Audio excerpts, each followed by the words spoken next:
Hey guys, welcome to Tabletop CP. Today we're going to be doing video 2 in our winter terrain build that we're doing with Andrew from Beard Clipper. And today's going to be planning phase, and we're going to be cutting the bases, excuse me, and then basing the bases with sand. I don't really know what format I'm doing here. This is all new to me, so I think I'm just going to kind of go through some of it. I'll speed through parts that I don't think we need. I'll cut other parts out. I'm not really sure yet. Try to keep this relatively short, but who knows. Anyway, we'll learn as we go. So let's go ahead and get started. Alright, so the first thing I've noticed is I only have one of these, and I pulled out all my other summer stuff and I have way more, so I must have used at least 2 of these boxes for that, maybe 3, looking at the number of tank traps on each of these. I mean, I have 6 of these, the big ones, and that's quite a bit. I also noticed that I don't have any of the dragon's teeth. I don't have the parts that I need to finish the, not the dragon's teeth, but the hedgehogs, I think they were. Wait a minute here. I'm missing something. Anyway, I'm not going to have enough to make everything that I thought I should, or I thought I was going to be able to, is the bottom line. So I'll probably be able to do about 3 of these, and then I'll do a few of these single ones. I could do a bunch of these single ones and be able to cover more ground, but I do like the way these look. A little bit beefier, look a little bit more realistic. So I'm going to make 3 of the big ones, and then I'm going to make however many I can get, squeeze out of whatever's left into the single row version. As far as planning goes, there's 4 of the big ones. So there's the big ones, and then the medium ones, and then the small ones. So I have 20 of the big ones, and there's 4 per, so it's going to be 12 big ones for these, and then whatever's left I'll spread out and make at least 2 of these. And yeah, it's going to be a bit limited because I only have 1 of these, but we'll squeeze what we can. I should be able to replicate this right here at least. So it's going to be 12 of the big ones and 10 of the medium and small ones, which is I think what we have, or close to it, close enough. Man, it looks like I'm missing some small ones too. Maybe I must have scavenged off of this at some point. I think I did when I did my jump off points for my German army. Now that I think about it, I might have used some of these. Regardless, we press on. So what we're going to do is we're just going to draw out our shape here. We already know what size they need to be. These are all a little bit different, which is fine. Try not to get any of this red on the outside of that.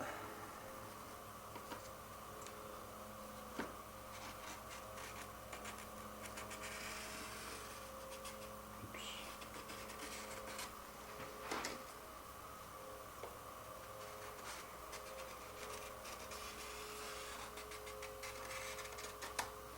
Alright, so there's the 3 big ones.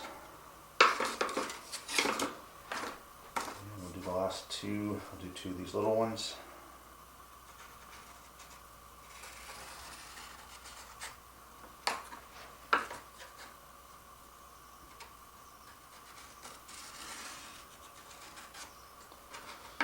Okay, there we go. Tank trap bases.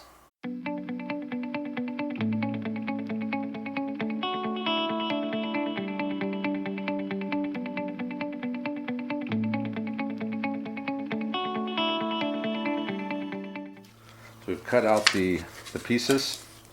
They're all different shapes and sizes, but that's fine. I wanted them to kind of look different. I don't want them all to be exactly the same. So they're quite rough now. So what I'm going to do is I'm going to take my Dremel tool with a sanding bit on it and just clean up the edges and then make them smooth so no one gets any splinters on them. And then I'll bevel one side just to make it look more natural once we put all the stuff on, so there's not a hard edge on it. Alright, we got these done. I beveled the edges. They're all irregular shapes, but I'm going to kind of maybe try to stagger these a little bit, make them look maybe like they've shifted or they just weren't set up perfectly straight.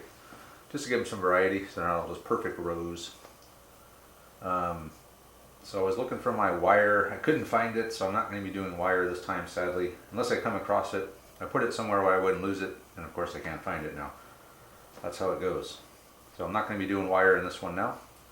We're still going to do these tank traps. So I found a couple more when I was looking for the wire. So we got a couple more to work with. Now what I'm going to do is I'm going to cut out all these and just arrange them on here how I want them. I'm going to super glue these down.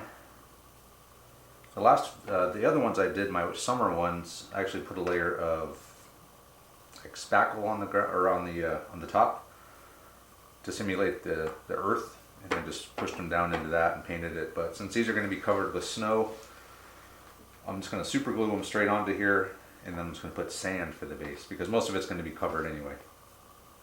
So the first thing I'll do is I always like to score these. I don't know if it works or not, but I think it does. And this is just to help keep the sand glued down. Give it something for the glue to seep into and hold on to. I do it on the mini bases as well. I've been told it doesn't do anything. It's just a habit I've gotten into, so I just keep doing it. So I'll go ahead and get that done. Okay, I got all of them scored, and now I will just start clipping these things off.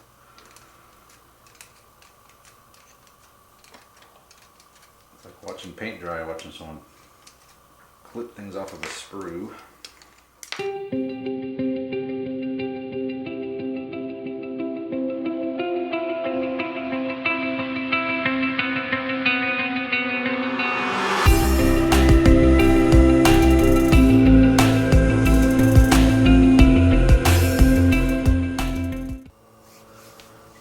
Pieces cut out, I'm just going to start gluing them on.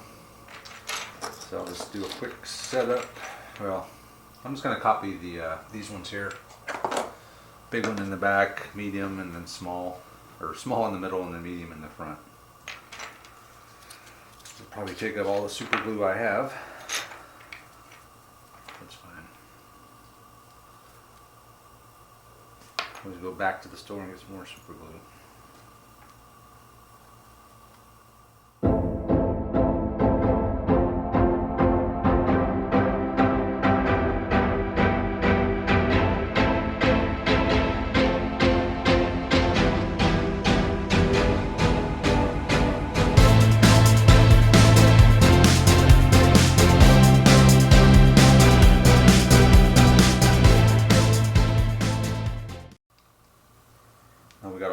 Down. The next step's going to be just putting some sand on, and that is super simple.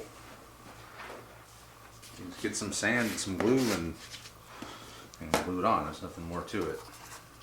Regular old white glue will do the job. Just get a big brush and just put a bunch of glue on it. If you get some along the edge, that's fine. Or on the tank traps. Trying to get too high up the side, but that'll actually help keep it in place as well. That sand glued around it gets pretty tough. Also good for mini bases when you sand them. It really keeps the model in place when it's got that extra layer of sand gluing it down. Okay, oops, a little bit carried away there. Maybe a little bit smaller brush may be a good idea.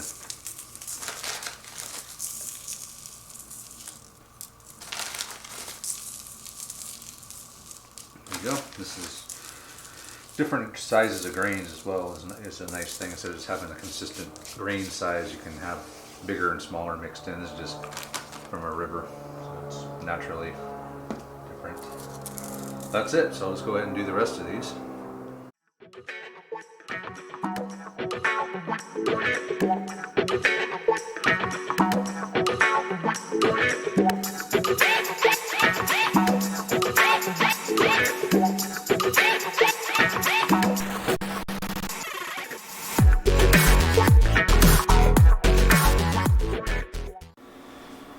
Sand complete, and I have primed them gray. So that's the end of this video.